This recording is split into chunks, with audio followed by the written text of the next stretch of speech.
Hi, I'm Sarah.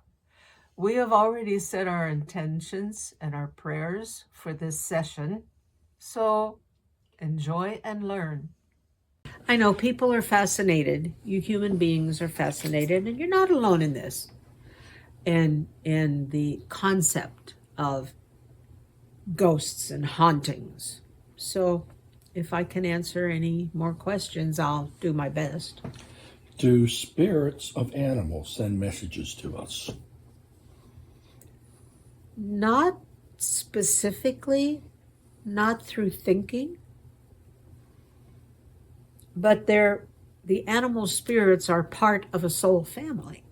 They might try to send a message through that oversoul trying to reach their past caretaker or whatever you want to call, not an owner, because you No, there are anyway. no owners. But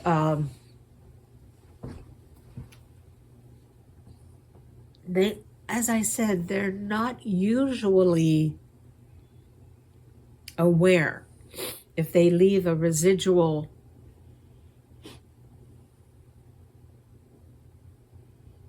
Presence. presence will do. Even that doesn't last for very long, No. really. Or they might just show up once in a while and then disappear again, but it's not that an animal is trying to send a message. Sometimes there are just those parts of a soul family that are more apt to be pets, have been pets, will be pets. And they just want a little bit more experience, and they flit through a house or something, and then they're gone. It's not the same intentions that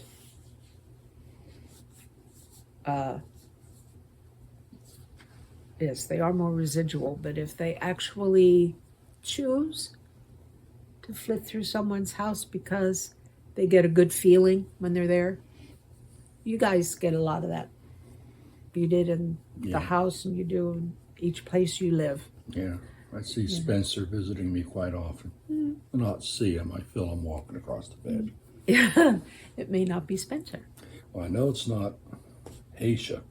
No, it's not Haisha. Haisha is still physical. Yeah, but I feel some type of creature jumping up on the bed and walking across and curling up and cleaning itself, so I know it's a cat. There are cats who know that this is a very welcoming place, and sometimes they just want to play, and they just flit in and then flit out again. But it's not as sentient.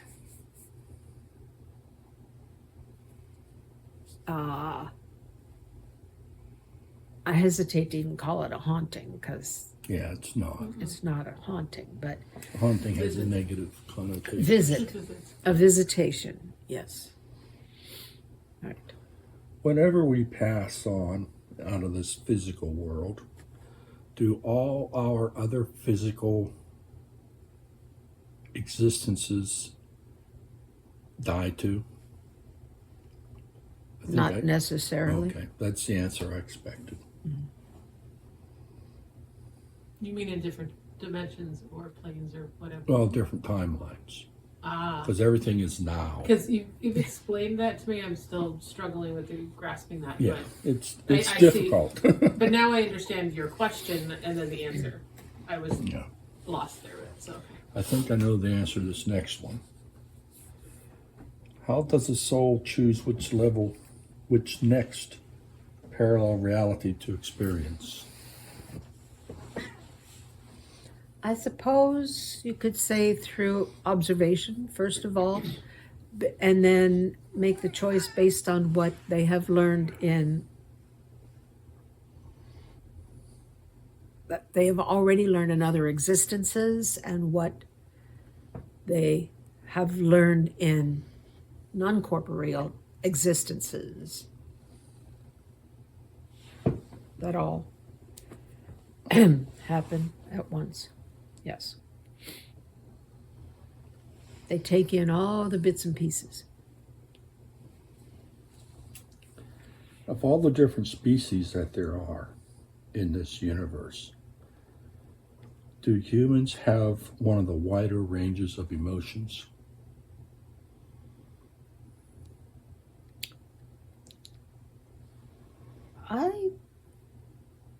I guess so.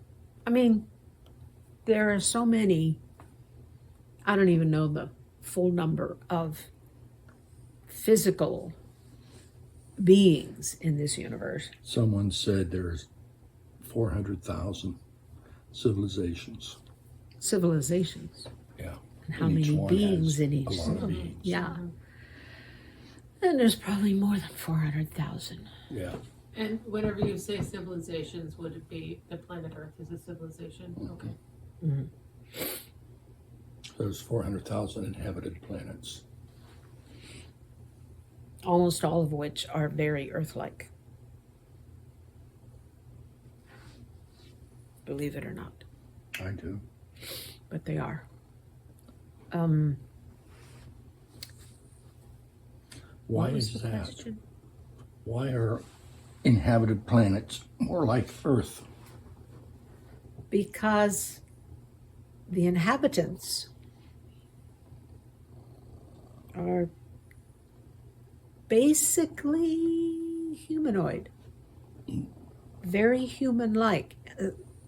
As you are learning, there are those who could pass for humans and have been for, a century or more. Mingling and working alongside human beings because they look. Then there are variants that make it untenable for them to do that, but they still have head, eyes, some kind of a hearing thing, and some kind of a nose and mouth, and their system is 2 legs, 2 arms. And I'm not sure which came first, the chicken or the egg here. They both came at the same time since there's no time. This is true. Very good. But the vast majority of inhabited and habitable planets are Earth-like, primarily in that they are oxygen-rich. Their atmospheres are oxygen-rich. So it doesn't take a whole lot of adaptation to go from one of these planets to another for all the beings, because they can get... Actually, I think she just read that, but it's true. And if you haven't read it yet, you will. Mm-hmm. It just made sense. This configuration, physiological configuration. Yes. Yeah. Is highly adaptable. And hence the universe, source, put it all together. That's the template. Yeah. Are grays also humanoid? Yes. Okay. In my head they are, but I didn't want to say something if I was wrong. And the shorter grays that most people think of, they're the ones that have manipulated their DNA and cloned themselves to the point where they can't reproduce anymore. But there are others whose skin tones are grayish, but they're taller, and there are other differences as well. So not to confuse them all. And not to say that we could have a heart transplant between the different humanoid species of one of those other 400,000 inhabitable. It's probably not advisable. Because our DNA will be slightly different. DNA, the we bacteria. Have problems with organ. Yeah, but Yeah. I mean, I just mean that, like you said, the template is the structure of it, the physiological. Yeah. Whatever you said. I don't know. Is is amenable. It's very modifiable and Yes. amenable and Adaptable. therefore adaptable, the source uses convenient. it. Adaptable, that's what you Blood said. types probably differ, Probably. and and any sort of heart transplant or any other organ transplant would probably not be a good idea. But But we could all rock some sunglasses yes, because we'd have noses and ears to hold them. some of them don't have very good noses Or For probably that. ears too. or ears. They don't stick Right. out. Anyway, not But important. no. But- But anyway, Sorry. point being, Is dream time still relevant because we don't remember our dreams? yeah, it can be. It's better if you can start remembering them. Is that another meditation thing? Yep.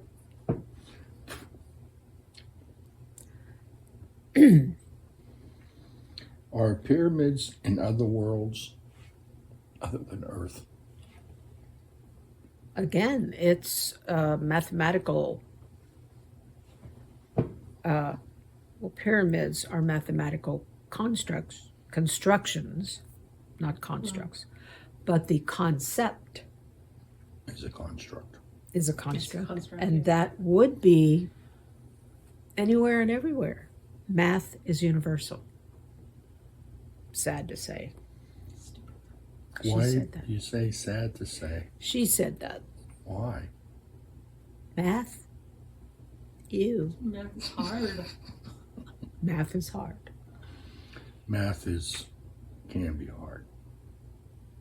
Not everyone is able to grasp the more complex Yeah. aspects. There's a lot of it I don't grasp. Can our guides disguise themselves as ghosts and visit us? They don't need to. What if we want to physically see or meet one of our guides? Well, you'll just have to wait.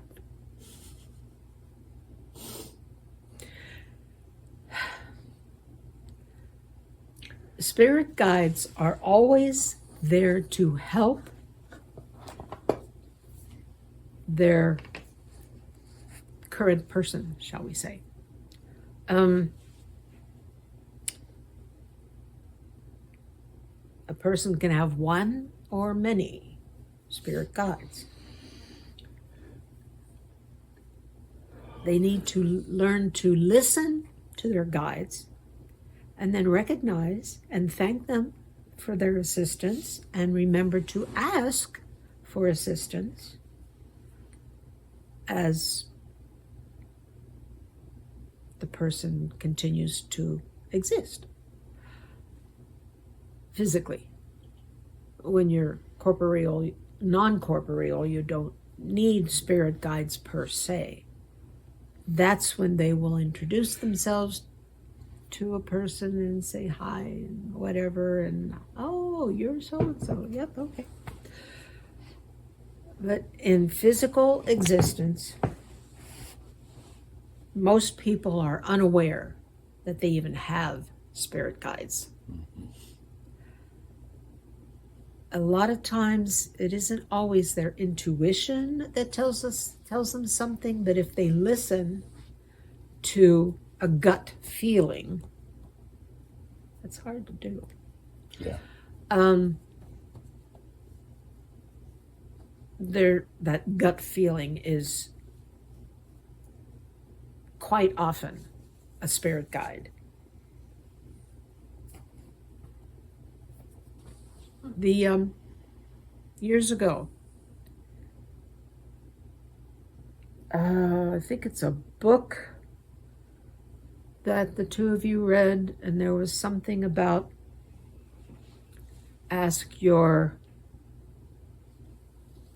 some part of you to save that parking space for you, and you go Yeah. around and it's there. Napoleon Hill, Yeah, that Think guy. and Grow Rich. That guy. He was not aware that it was spirit guides he was talking about, and as well as intuition. But That is the way, that that is what happened. And if it didn't work for you in that particular moment, then it wasn't supposed to. There's a reason why. Mm-hmm. Yep. He called them his little helpers. Yeah. Mm-hmm. Oh, they're definitely helpers. But they ain't little. Well, they can be. Or they can be big. It doesn't matter. Mm-hmm. Doesn't matter. Do you have any other questions? I am out of questions. Do you, explorer, have any final words or any final things you want to address? Or does does Haisha have some questions? Haisha just wants to purr some more. So I reckon. And there's a couple other kitties waiting for Mama to come home. They're napping. Yeah, but they'll be happy when Mama gets home. What are you referring to? Her cats. Oh. Anyway, just the usual things to just impart to everyone, just in case there's somebody out there somewhere that might see this if you ever edit it and post it. Just remember that you are unique and you are treasured and special and loved and worthy, else you wouldn't even exist. Source experiences itself through you. If you remember to smile, because that can help. There are physiological changes when you smile, so that's a good thing. But it also lifts you spiritually, increases your vibrational frequency. And when you do that, then you can remember, especially when you don't want to smile, somebody cuts you off in traffic, or somebody knocks into you at the grocery store and you drop your stuff and they don't even stop to say sorry. And instead of grumbling about things like that, smile. And remember that these people too are on their own path. And they may not be as far along as you are. They don't know to smile. They don't know to be compassionate and helpful and loving and accepting of each other, of everyone. But you know that now. So just remind yourself, it's okay. It is what it is. Doesn't matter, no harm done. They're on their own path and they will figure it out. And I still love them and I accept them for who they are. In love and peace, excitement, I bid you all farewell. See you next time.